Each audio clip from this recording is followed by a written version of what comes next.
Welcome back to the Think Media Podcast. Sean Cannell here, and we are in our YouTube Secrets series talking about the perfect video recipe. Today's episode is brought to you by ytsecrets.com. The second edition of YouTube Secrets is out now, and you can check out links and some cool stuff in the show notes of every episode.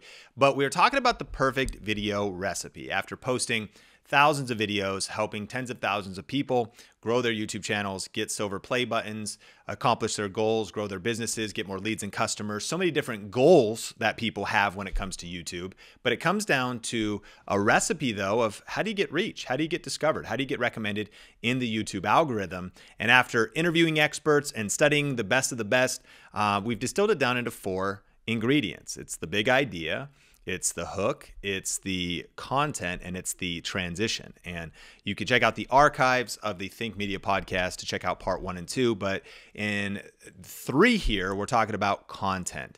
And again, I think of these ingredients like cooking in the kitchen. And let me know, are you a cooker yourself? Are you an eater? Or do you like to eat more or cook more, or both?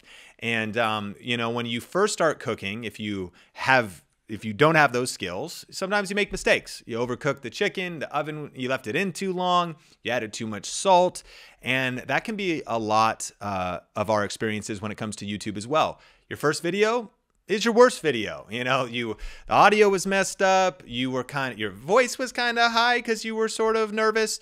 You had a weird kind of twitch, happening on your face because you were nervous. Whatever was you wore the wrong really liney shirt, maybe like I'm wearing right now, and it showed up on camera weird. The video was lit weird. You're gonna make mistakes, but over time, as you keep working the recipe, as you keep mastering the ingredients, and as you also keep learning how to cook up the ingredients, when you're cooking, it's not just about the ingredients themselves. It's about the temperature of the stove.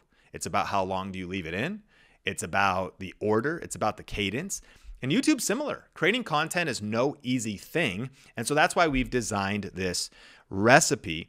And so after you've done the big idea and quick recap, and that's a great topic, a great title, a great thumbnail, and then you've really crafted your hook, which is the first 30 seconds to a minute plus of your video, then you, of course, get into the core content. And this is really everything. I mean, everything leading up to this point was critical because no one's going to care about the content if they don't click on the video in the first place, or if they don't keep watching and you don't convince them to continue watching through the first few seconds of your video.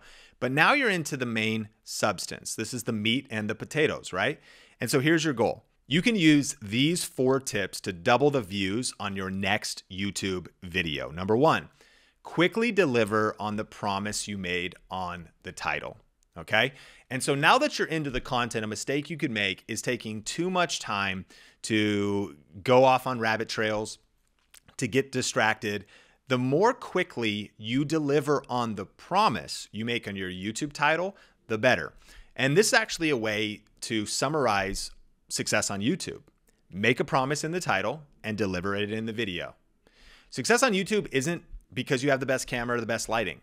There have been times when I was researching and pursuing the purchase of a pressure washer. In fact, now that I think about it, that pressure washer that I purchased has actually been stolen for years now by Kyle Anderson on the Think Media team, but I digress. I was pursuing what pressure washer should I buy? And I started to look up different brands, and I found this Honda pressure washer, and I started to go to YouTube. And the video I found about it was from somebody who had a really cool shop. They had a nice barn, where they had their various tools, and they were breaking down all the aspects and the features and the different setting levels and the different nozzles of this pressure washer. Now I'll never forget this video. I've never seen a more shaky, sketchy, horribly shot video. It was shot on a smartphone. He's like, on one hand, he's using the gun, and pressure washers are use a lot of pressure, a lot of, force on that. So it's hard to do with one hand. He's trying to film with the other hand. It kind of looks like maybe he had 2, 3, 4, 5 drinks before he filmed the video. I mean, it's shaky. Like, things are crazy. The audio is not the best in the world, but I was watching this video. I didn't care about those things. The promise in the title was like, what is the best Honda pressure washer? And clearly, I could see that actually he knew what he was talking about, and I was getting answers to my questions. So sometimes people overthink YouTube. Like, make a promise in the title and deliver on the promise in the content. The mistake here is adding too much fluff around it. Like just having other stuff like, hey, you're not getting to the point. Why are you bringing this up? Why do I need to know that Kyle stole your pressure washer? Like, what does that have to do with the story? I don't know. And so this is a longer podcast, my friend. This is not an optimized, perfectly dialed in YouTube video. This is a video podcast. Let's stay focused. Quickly deliver on the promise you made on the title. Trim the fluff. Make your video half short and twice strong. Tip number 2 is prepare and outline your points ahead of time. Thank God, and one of the reasons why I hope this content is halfway decent is that I have an outline I'm looking at on my laptop right now. Now, if you're on the audio podcast, what you don't see is that on my desk is a stopwatch to keep me as concise as possible. I'm at 6 minutes and 5 seconds right now at the recording of this. I've got my laptop and I know what episode I'm on of our podcast. I've got the big idea. These are 4 tips that'll double your views. And then I've got my 4 points. Number 1, quickly deliver on the promise you made on the title. Number 2, prepare and outline your points. It's a meta example, but I'm showing up organized so there is substance and structure to this content. So that also you can walk away as a viewer or a listener and actually walk away with 4 clear tips. Huge mistake I see a lot of people make is they kind of just hit record and they just kind of randomly communicate. Listen, sometimes that might work. There maybe is a moment where you get something off your chest, you kind of rant a little bit, and that emotion's powerful. And every once in a while, we'll see a YouTube video where someone's just sharing right from the heart, and that has a time and place. But typically, prior planning prevents poor performance. So just prepare and outline points ahead of time. If it's entertainment content, bring a structure to it. Every good movie has a story structure to it. There's character development, there's the conflict, there's building tension, right? There's conflict resolution. There's a structure to it. There's a beginning, there's a middle, there's an end. And so think about what is the structure of your content. It's going to be a lot better, and it's going to help you get more views, higher audience retention, which will ultimately trigger the YouTube algorithm. The third tip for improving your content is use visuals. Now, this is a real practical tip. If you're not video editing, you can still use visuals. If you're just live streaming, you can still use visuals. What do I mean? This could be a whiteboard. Like one of the ways that I watch a show, I watch One Rental at a Time. It's a really cool real estate kind of based channel. But the creator there, he does what's called the daily financial news. What he does is he streams every morning around 7 a.m. Pacific Standard Time, and he's in front of a whiteboard, and he writes out the 8 to 9 headlines and topics he wants to deliver. It's about 10 minutes long, and it's incredibly valuable, and he's speaking out of his skill set and his knowledge. And so he hits go live. He delivers the information. He'll do it on the road too. He committed to going 1,000 days in a row doing it. So even if he was traveling or it's the weekend, he committed to doing it. So sometimes he's sitting in a chair and he has, number 2, he's outlined his points. So he'll deliver it off a sticky note or off a notepad.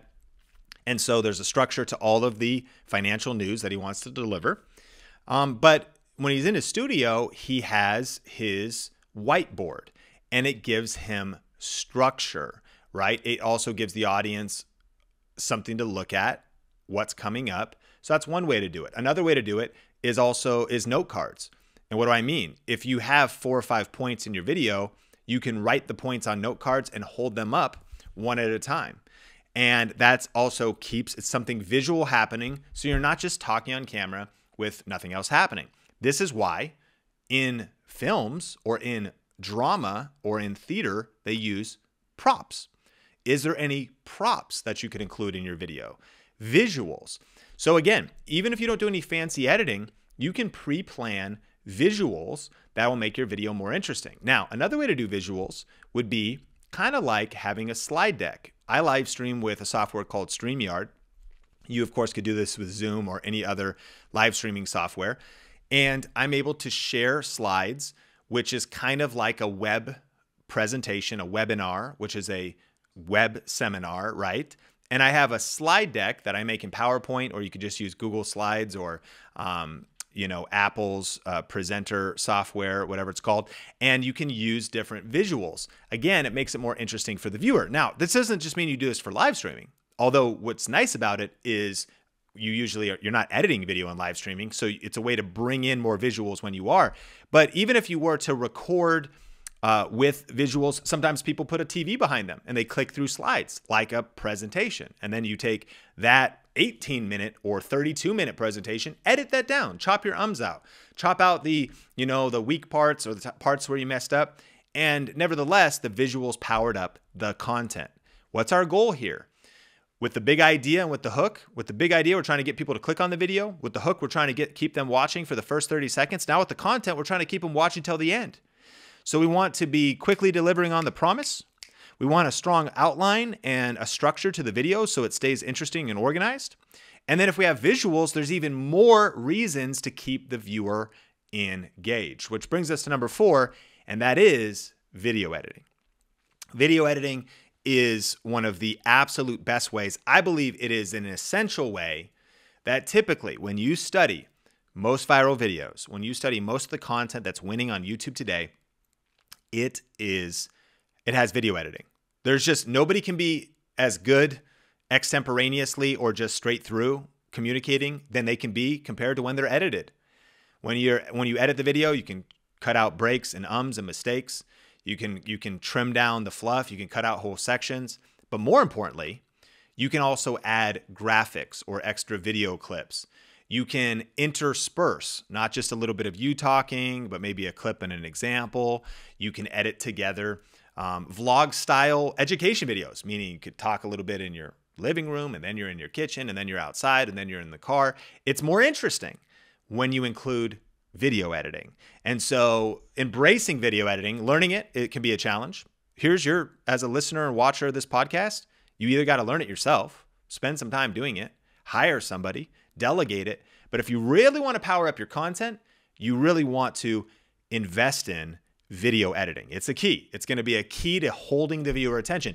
And studies have really shown that actually the best YouTube videos, they change the scene every 3 to 5 seconds. So there's a lot happening. Like there's when it comes to video editing, sometimes it can feel forced. It's a whole art form. Like it could sometimes feel forced and kind of it takes away from the content. But when there's good timing and there's a good cadence to it, and the editor themselves has a good sense of when cuts should be and the smoothness of it all, it could change everything. And so jump cuts, transitions, graphics, extra video clips, when you take your content to that level, now your perfect video recipe is going to another level. Now you're going from just, a 1-star breakfast diner to a 5-star restaurant experience, and you start getting 5-star results when it comes to YouTube views, YouTube subscribers. And so which of the perfect video recipe elements do you need to work on most, or maybe all of them? In recap, in part 1, we talked about the big idea. Part 2, the hook. This is part 3. We're talking about leveling up your content. And then in the next episode, we're going to be talking about the transition. And today's episode is brought to you by ytsecrets.com. The second edition of YouTube Secrets is out. In addition, in the content ingredient, there is actually 10 different spices. See what we did there? And so there's not just the big ingredients, but there's 10 different spices of how you can also spice up your content and make it even better. And so that is for a conversation for another day, or you can find that inside of the book. YouTube Secrets, second edition is what it's called. You can check out links in the show notes. And if you've been getting value out of this, rating, reviewing, or liking this podcast episode means the world to myself and the Think Media team, as well as maybe sharing this with somebody who would get value from it. Do not miss episode number 4 of this series. Do not miss part 4, which is the final ingredient, and it's so important, and it's a major mistake that a lot of people are doing that is hurting their YouTube success. And so that is coming soon, or depending on when you're watching this, it's already in the archives of the podcast. Thank you for checking out this episode. My name is Sean Cannell, Rhymes with YouTube channel, and I will see you or connect with you in the next episode.